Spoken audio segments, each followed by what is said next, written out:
আমি কোন ভাষাবিদ জানি না, যারা ভাষাবিদ আছেন আর যারা আমাদের এখানের আইএস অফিসার মানে আমলারা আছেন, তারা গবেষণা করেছেন যে বাংলা ভাষার ইতিহাস হচ্ছে 2500 বছরের পুরনো। বললে 2 থেকে 2500 বছরের পুরনো হচ্ছে এই বাংলা ভাষা। আবার উনি হাত দিয়ে দেখালেন, এরকম 4টে মোটা মোটা খণ্ডে বই বেরোচ্ছে। আলাপন বন্দ্যোপাধ্যায় কি, আলাপন বন্দ্যোপাধ্যায় কে, আলাপন বন্দ্যোপাধ্যায়ের কর্মদক্ষতা নিয়ে কোন প্রশ্ন থাকতে পারে, কিন্তু আলাপন বন্দ্যোপাধ্যায়ের মেধা নিয়ে তো কোনো প্রশ্ন নেই। বাংলা ভাষা সাহিত্যের স্টুডেন্ট, তিনি আইএস ক্র্যাক করেছেন, তিনি সামনে ঘোরাঘুরি করছেন। মুখ্যমন্ত্রী জিজ্ঞেস করলেন, আলাপন কত দূর? আলাপন বাবু বললেন, ম্যাডাম ওই তো হয়ে গেছে, মানে মানে মুখবন্ধুটা লেখা হচ্ছে। আমরাও কিন্তু অপেক্ষা করে আছি, মাস্টারমশাই আছেন কিনা জানি না, আমি তো অপেক্ষা করে আছি, কলেজ স্ট্রিটে খুঁজছি কবে 2500 বছরের পুরনো বাংলা পড়তে পারবো। এখন এই বাংলা তো আমরা বুঝে উঠতে পারছি না, তো নতুন নতুন শব্দ তৈরি হচ্ছে। রবীন্দ্রনাথ চ্যালেঞ্জ হয়ে গেছেন। আমাদের যিনি মহানাগরিক ফিরহাদ হাকিম, তিনি বলেছেন রবীন্দ্রনাথ যে শূন্যতা সৃষ্টি করে দিয়ে গেছেন, সেই শূন্যতা আমাদের মুখ্যমন্ত্রী মমতা বন্দ্যোপাধ্যায় পূরণ করে দিয়েছেন। জগন্নাথ দেব চ্যালেঞ্জ হয়ে গেছেন পুরীতে, ওকে ওখান থেকে ধরে দীঘায় নিয়ে এসেছে। তো এই পরিস্থিতির মধ্যে আজকে পশ্চিমবঙ্গের শিক্ষা ব্যবস্থা দাঁড়িয়েছে একটা খোলা বাজারের মতো। আমরা এখানে নতুন শিক্ষানীতির কথা বলছিলেন আমার আগে মাস্টার মশাই, কোন শিক্ষানীতি?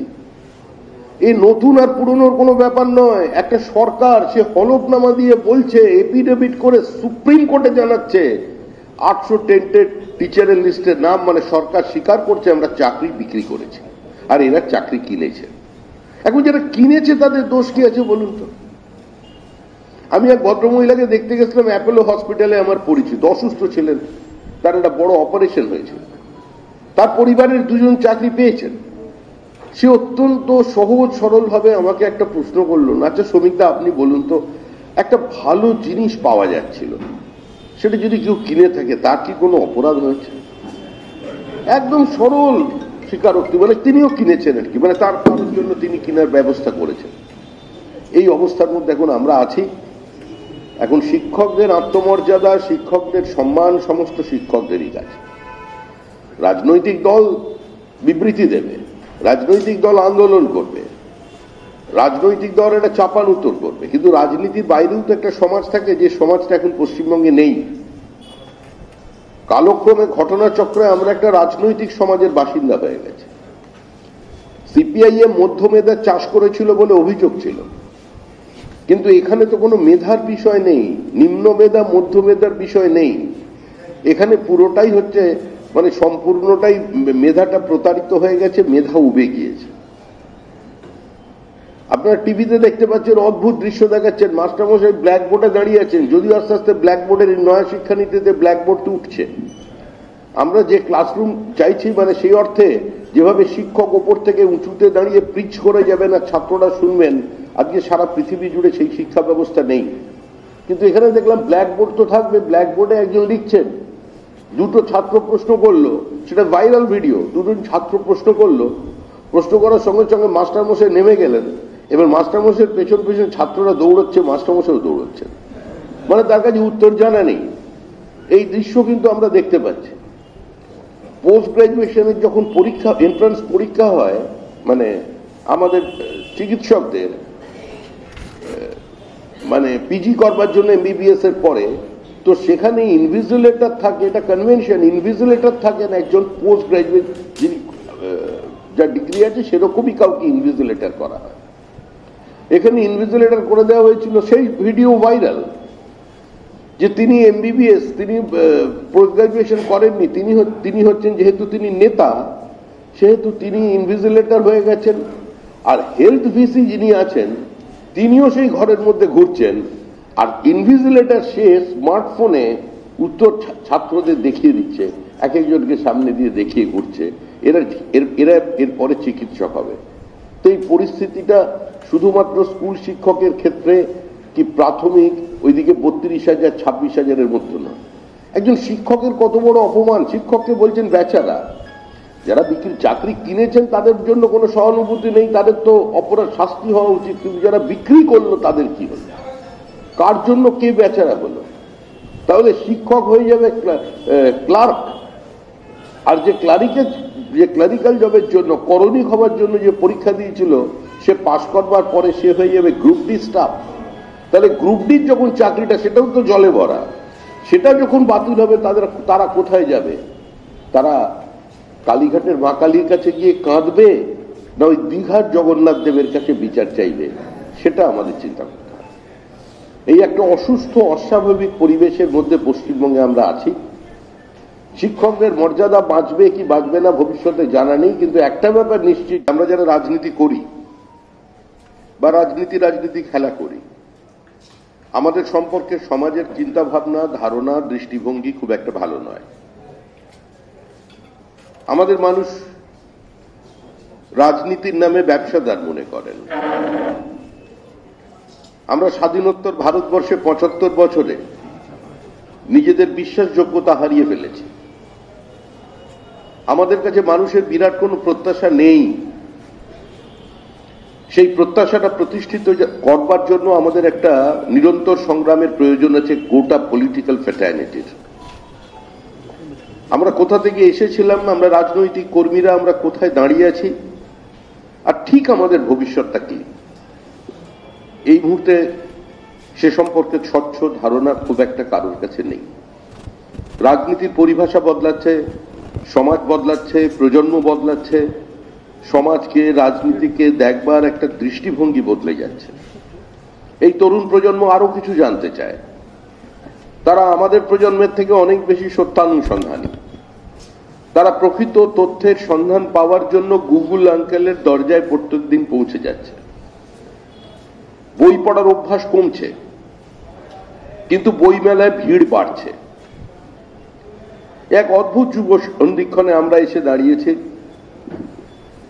তবে আজকে উত্তরীয় পড়ানোর সময় আমি অত্যন্ত আনন্দ পেলাম এই কারণেই, কারণ আমার জীবনের একটা ছোট্ট ঘটনা, আরেক মাস্টারমশাইয়ের ঘটনা আপনাদের সামনে তুলে ধরছি। অধ্যাপক জ্ঞানেশ নারায়ণ চক্রবর্তী প্রথমে কলকাতারই অঙ্গবস্ত্র বা উত্তরীয় যা আমরা এখন সবাই পড়ে আছি, এবং এর বিক্রিও অনেক বেড়েছে, নিয়ম করে আমরা পড়ে চলেছি সমস্ত রাজনৈতিক দলের। আগে বামপন্থীরা পড়তেন না, এখন দেখছি তারাও একটা লাল রঙের পড়ছে। তো তখন প্রথম কলকাতায় বাঙালি নেতাদের মধ্যে আমি যার গলায় উত্তরীয় দেখেছিলাম তিনি ছিলেন প্রণব মুখোপাধ্যায়। প্রণব মুখোপাধ্যায়ের প্রায় ২ বছর পরে প্রিয়রঞ্জন দাসমুন্সী উত্তরীয় ধারণ করলেন। ধীরে ধীরে উত্তরীয়টা একটা সংক্রামক ব্যাধির মতো চারিদিকে ছড়িয়ে পড়ল। এরকমই একটা দিনে যখন উত্তরীয় আস্তে আস্তে তার প্রভাব বিস্তার করছে, উত্তরীয় ধীরে ধীরে আমাদের কণ্ঠ রোধ করবার চেষ্টা করছে, ঠিক সেরকমই একটি সেমিনারে উত্তর ২৪ পরগনায় সব মাস্টারমশাইদের মধ্যে আমি একটা আলোচনায় অংশগ্রহণ করেছিলাম। কারণ তখন সারা দেশ জুড়ে একটা বিতর্ক তৈরি হয়েছিল, নেশন ওয়াইড একটা debate, pseudo secularism versus cultural nationalism. তা সেখানে আমিও একজন আমন্ত্রিত বক্তা ছিলাম। আমি যখন পৌঁছলাম হলে তখন দেখি আমার আসনটা যেখানে নির্ধারিত করা হয়েছে ঠিক সেটা অধ্যাপক জ্ঞানেশ নারায়ণ বাবুর পাশে। আমি কি আর আমার সেখান থেকে চলে গিয়ে আরেকটা জায়গায়, মানে আমার ভাষায় পথসভা, বা অনেকে মজা করে আমার বন্ধুরা ছোটবেলায় আমায় দেখে বলতো যে তুই তো মাজন বিক্রি করিস বিজেপির। তো সেরকম ওই রকম একটা ছিল কিছু। তো আমি মাস্টারমশাইকে প্রণাম করে বললাম, স্যার আপনার পাশের চেয়ারে তো আমার বসবার যোগ্যতা নেই, দুর্ভাগ্য এটাই আপনার পাশে বসে গেছে, আমি একটু সরে যাচ্ছি, এক্সচেঞ্জ করছি। বলছে না না শ্রমিক, তুমি তো বক্তৃতা করো, তুমি পড়াশুনো করো, তুমি আমার পাশে বসো। তা আমি ওনার পাশে অনেকটা কুণ্ঠার সহকারে বসলাম। জ্ঞানেশবাবুর বক্তব্য সকলেই শুনেছেন, 1 ঘন্টা 40 মিনিটের নিচে কিছু বক্তব্য রাখতেন না, এবং জ্ঞানেশবাবুর সঙ্গে যাওয়াও খুব বিপজ্জনক, কারণ ওনার যতক্ষণ বলবেন ততক্ষণ থাকতে হবে। এবং জ্ঞানেশবাবুকে যদি কোনো স্লিপ দিতেন বা পেছন থেকে কেউ ধরতেন তখন উনি বলতেন, এর মধ্যেই আমার ধুতি ধরে 2-3 বার আন্দোলিত হয়ে গেছে, আমি আমার বক্তব্যকে দীর্ঘায়িত করব না, খালি আমার স্বরচিত দেব ভাষার একটি কবিতা বলে আমার বক্তব্য শেষ করব, সেটাও প্রায় 15 মিনিটে। অগাধ পাণ্ডিত্য, তার পাণ্ডিত্য সীমাহীন। তারপরে দেখি উত্তরীয় দেওয়া শুরু হলো। যখন উত্তরীয় দেওয়া শুরু হলো তখন ধ্যানেশবাবু বললেন, স্যার বললেন যে জানো শ্রমিক, ওনার ভাষা একটু উচ্চমার্গেরই ছিল, আমাদের এই বঙ্গদেশে, এই বাংলা, বিহার, উড়িষ্যার বঙ্গদেশ বলতে আমরা যা বোঝাই, বলে আরো কিছু ভাষার কথা বললেন, কিছু সীমানার কথা বললেন, যেটা আমার দুর্বোধ্য লাগলো, আমার মাথার উপর দিয়ে চলে গেল। বলে তখন অঙ্গবস্ত্র ধারণের অধিকারী ছিল মহামহ উপাধ্যায়েরা, এরা ছাড়া কেউ অঙ্গবস্ত্র পরতো না। অঙ্গবস্ত্র থেকে চেনা যেত তার পাণ্ডিত্য কি আছে। আর এখন ক্লাস 8 পাস, গাঁট কাটা, চোর, সবাইয়ের গলায় অঙ্গবস্ত্র। যখন এই কথাটা তিনি শেষ করছেন তখনই আমার গলায় পড়তে সেটা শুরু করানো হয়েছে। আমি সেদিন থেকে খুলে রেখেছি, আর কোনোদিন পড়িনি। তো আজকে দীর্ঘদিন পরে আমার ধ্যানেশবাবুকে আমার প্রণাম জানাচ্ছি, সশ্রদ্ধ প্রণাম। কারণ আবর্তিত এই চক্রের মধ্যে আজকে আমি মাস্টারমশাইদের উত্তরীয় পড়ানোর আজকে আমাদের শিক্ষক দিবসের সৌভাগ্য অর্জন করলাম। তাই এখানে মঞ্চে আমার পাশে যারা বসে আছেন, আমার সামনে যারা বসে আছেন, প্রত্যেককে আমার প্রণাম জানাই। কোনো অভিনন্দন, শুভেচ্ছা নয়, প্রণাম। স্কুল শিক্ষকদের কলেজ একটা নির্দিষ্ট সমাজে প্রতিষ্ঠা থাকে, ছাত্রদের সঙ্গে তার একটা নিবিড় যোগাযোগ স্থাপন হয়, যেটা উচ্চশিক্ষার ক্ষেত্রে হয় না। পিতামাতার পরেই ক্লাস টিচারকেই সাধারণত স্কুলের ছাত্ররা তার সম্পর্কে একটা ধারণা তৈরি করতে পারে।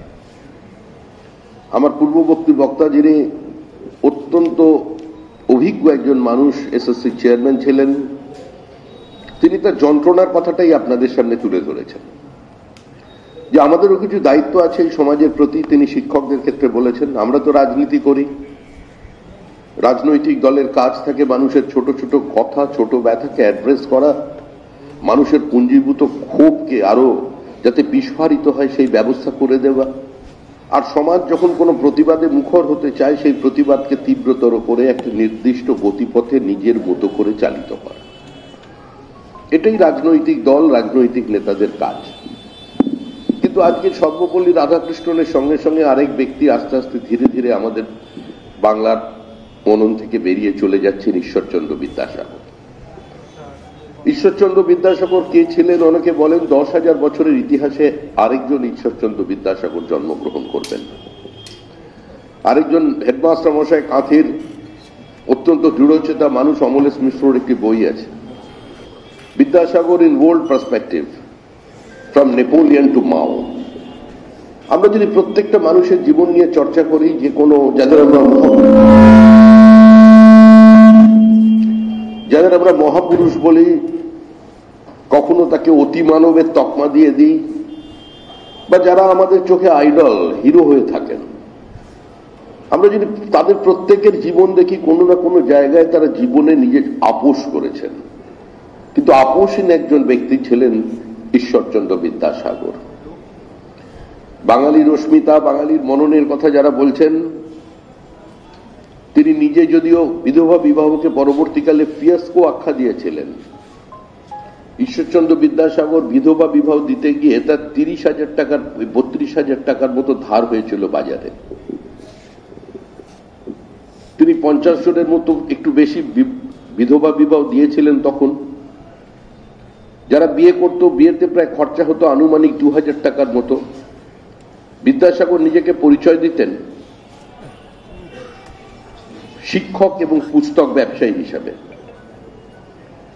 তা মোটামুটি সেই মেয়েদের সঙ্গে 6-7 মাস থাকবার পরেই মেয়েটিকে ছেড়ে তারা বিদায় যেত, এবং তারা আবার বিদ্যাসাগরের কাছে ফিরে এসে বলতেন যে ঠাকুর জাতো গেল, মানো গেল, এখন টাকা দাও, কাশি যাব। এই করতে গিয়ে বিদ্যাসাগরের একটা বড় ঋণ হয়েছে। একজন সহৃদয় ব্যক্তি, তিনিও শিক্ষিত মানুষ ছিলেন, তিনি যখন জানতে পারলেন এই ঘটনা, তিনি তখন কাগজে একটি বিজ্ঞাপন দিয়েছিলেন যে সমাজের এই মহৎ কার্য করিতে গিয়ে ঈশ্বরচন্দ্রের 30,000 টাকা কর্য হইয়াছে, ইহা ঈশ্বরচন্দ্রের কাছে সমাজের ঋণ, আমাদিগের উচিত ঈশ্বরচন্দ্রের এই ঋণ শোধ করা। ঠিক তার পরের দিন ঈশ্বরচন্দ্র লিখলেন ইহা ঈশ্বরচন্দ্রের সমাজের কাছে ঋণ, ঈশ্বরচন্দ্র নিজেই তাহা শোধ করিবেন। এটাই আত্মমর্যাদা, এটাই অস্মিতা। তাকে যখন স্কুল ইন্সপেক্টরের অধীনে ডেপুটি স্কুল ইন্সপেক্টর করা হয়েছিল, তিনি বলেছিলেন যে আমার নামের আগে যে ডেজিগনেশনটা বসানো হচ্ছে এটার পরিবর্তন না করলে আমি কারোর অধীনস্থ হয়ে আমি এই দায়িত্ব পালন করতে পারবো না। ব্রিটিশ ইন্ডিয়ায় ব্রিটিশ বাধ্য হয়েছিল স্পেশাল ইন্সপেক্টর পদটি ঘোষণা করবার জন্য। রসময় দত্তের সঙ্গে তার ক্যারিকুলাম নিয়ে মতপার্থক্য হওয়ার জন্য তিনি সংস্কৃত কলেজ থেকে পদত্যাগ করে চলে যান আবার তার পূর্বেকার জায়গায়। কিন্তু যখন তাকে আবার ফেরানো হচ্ছে তখন তিনি বলেছিলেন, যতক্ষণ না পর্যন্ত সংস্কৃত কলেজে প্রিন্সিপাল নামক কোনো পদ সৃষ্টি হচ্ছে ততক্ষণ আমি জয়েন করব না। পরিস্থিতির বাধ্যবাধকতা তারা সেটা করেছিলেন। আরো ভালো ভালো খবর দেখতে সাবস্ক্রাইব করুন বাংলা হান্টের ইউটিউব চ্যানেল। বাংলা হান্টের আরো খবর দেখতে নজর রাখুন। বাংলা খবর মানেই বাংলা হান্ট।